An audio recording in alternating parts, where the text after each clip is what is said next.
Pakistani media کی وہ غلطیاں جو اس کی ساکھ خراب کر رہی ہے۔ پاکستانی میڈیا کی کشتی ایک ایسے طوفان کا شکار ہو چکی ہے جہاں اب صرف ہچکولے کھانے کے سوا کوئی راستہ نہیں رہا۔ آخر یہ صورتحال کیوں پیش آئی؟ کیوں میڈیا کے تجربہ کار کھلاڑی اس طوفان کی پیش گوئی کرنے سے قاصر رہے؟ ان سوالوں کا جواب بڑا سیدھا سا ہے، اور وہ یہ کہ میڈیا نے اپنے لیے جس ماڈل کا انتخاب کیا وہ محض چند مفادات کے تحفظ کا نگران تھا۔ اسے عوام کے جمہوری حقوق کی فکر کم اور اپنے آقاؤں کی غلامی کرنا زیادہ عزیز رہا۔ کیا وجہ ہے کہ پاکستان کے میڈیا ہاؤسز میں ادارتی کنٹرول آج بھی شوگر ملز مالکان اور پراپرٹی ڈیلروں کے ہاتھ میں ہے، جن کا صحافت سے دور دور تک کوئی سروکار نہیں؟ انہیں اس سے فرق نہیں پڑتا کہ عوام نے ان کی ساکھ کیا ہے، ان کے لیے اپنے کاروبار کا تحفظ کرنا سب سے اہم ہے۔ فیض آباد دھرنا اس کی ایک کلاسیک مثال ہے۔ کیسے ایک میڈیا ادارے نے پیمرا قوانین کی دھجیاں اڑائیں، قومی سلامتی کو داؤ پر لگایا۔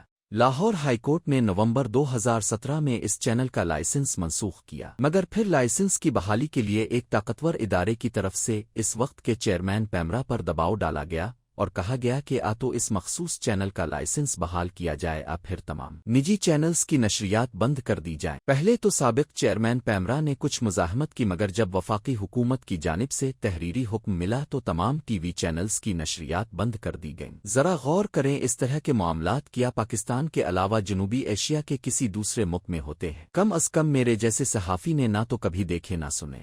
یہ میڈیا کی حالیہ تاریخ کا صرف ایک ایسا باب ہے جس میں صحافت غلامی کی زنجیروں میں جکڑی نظر آتی ہے۔ میڈیا اپنا توازن کھو رہا ہے، ریت اس کے پاؤں کے تلے سے سرک رہی ہے۔ ایک وقت آئے گا کہ یہ ادارہ بھی دیگر اداروں کی طرح اندر سے کھوکھلا ہو جائے گا۔ پاکستان جیسے ترقی پذیر ملکوں میں میڈیا سے یہ توقع رکھنا کہ وہ عوامی حقوق، حکومتی احتساب اور جمہوری اصولوں کی پاسداری کرے گا خام خیالی کے سوا کچھ نہیں۔ یہاں میڈیا ماڈل اس طرح ترتیب دیا گیا ہے جہاں خبر کا معیار خبریت نہیں بلکہ کاروباری مفادات ہے۔ میڈیا کارکنان تو محض یہاں ان خبروں کی بھٹی میں ایندھن کے طور پر استعمال ہوتے ہیں۔ پاکستان کے میڈیا اداروں کی اکثریت میں پالیسی سازی کا فقدان ہے۔ جب کوئی معاملہ بحران کی صورت اختیار کرتا ہے تو میڈیا مالکان کے ٹرابل شوٹرز میدان میں آتے ہیں، اپنی بکراتی اسٹریٹجی تشکیل دیتے ہیں اور پھر دیکھتے ہی دیکھتے بحران حل ہو جاتا ہے۔ مالکان کو سب اچھا ہے کی رپورٹ دی جاتی ہے، مگر ان میڈیا مینیجرز کی کم عقلی کی وجہ سے آج پاکستان میں میڈیا زبوں حالی کا شکار ہے۔ آج عوام کی نظروں میں میڈیا اپنی ساکھ کھو چکا ہے۔ عدم اعتماد کا یہ حال ہے کہ وہ پرائم ٹائم ٹاک شوز جو کبھی ریٹنگز کے پہاڑ کھڑے کر دیتے تھے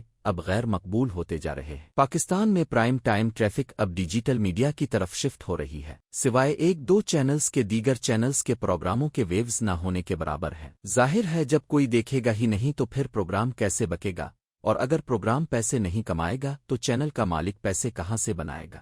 یہ صورتحال کافی دلچسپ ہے، اور اس صورتحال کا دوسرا اہم پہلو وہ اینکرز ہیں جن کی پانچوں انگلیاں گھی میں اور سر کڑاہی میں ہے۔ پروگرام اینکرز نے ہمیشہ کوشش کی کہ ٹیلی ویژن چینلز کے مالکان سے معاملات طے کرتے وقت پیسوں کو ترجیح دی جائے، صحافتی اصول تو بہت دور کی بات ہے۔ اینکرز کی پسند اور ناپسند سے بھی میڈیا جیسا ادارہ کمزور ہوا۔ ان کی بھاری بھرکم تنخواہوں نے ٹی وی چینلز کی مالی حیثیت کو کمزور کیا۔ آج میڈیا کو جس بحران کا سامنا ہے اسے کنٹرول کیا جا سکتا تھا اگر اینکرز کو کنٹرول کر لیا جاتا۔ ظاہر ہے یہ ناممکن تھا۔ اینکرز کی 50 لاکھ تنخواہوں اور دیگر پرکشش مراعات نے میڈیا کی کمر توڑ ڈالی۔ جہاں ہم عوامی نمائندوں کی دوہری شہریت سامنے آنے پر چیخ و پکار کرتے ہیں، آخر کیوں ٹی وی اینکرز کی دوہری شہریت پر سوال نہیں اٹھاتے جو 24 گھنٹے پاکستانی قوم کے حواس پر سوار رہتے ہیں؟ میڈیا اینکرز کی دوہری شہریت پر پابندی ہونی چاہیے۔ رائے عامہ پر اثر انداز ہونا براہ راست قومی سلامتی کو متاثر کرتا ہے، اور پھر کیا دوہری شہریت کے حامل فرد کو قومی سلامتی سے کھیلنے کی اجازت دی جا سکتی ہے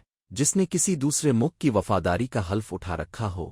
ہرگز نہیں۔ میڈیا کو ایک مضبوط ادارے کے طور پر کھڑا ہونا ہے یا نہیں، اس کا فیصلہ میڈیا نے خود کرنا ہے۔ کاروبار کرنا کوئی جرم نہیں، پوری دنیا میں کاروباری افراد میڈیا ہاؤسز سے وابستہ ہیں، مگر سوالات اس وقت کھڑے ہوتے ہیں جب مالکان ادارتی کنٹرول اپنے ہاتھ میں لے لیتے ہیں۔ یہ خطرناک صورتحال ہے۔ صحافت اور کاروبار میں فرق واضح ہونا ضروری ہے۔ یہاں سیم پیج نہیں چل سکتا۔ عوام کو حقائق پہنچانا صحافت کا بنیادی اصول ہے، جبکہ کاروبار کی بنیاد منافع ہے، اور منافع اپنے لیے کسی اصول کو نہیں مانتا۔ تو کیا میڈیا اپنی کمزور پڑتی ساکھ کی بحالی کے لیے تیار ہے؟ موجودہ حالات میں تو یہ ہوتا نظر نہیں آتا۔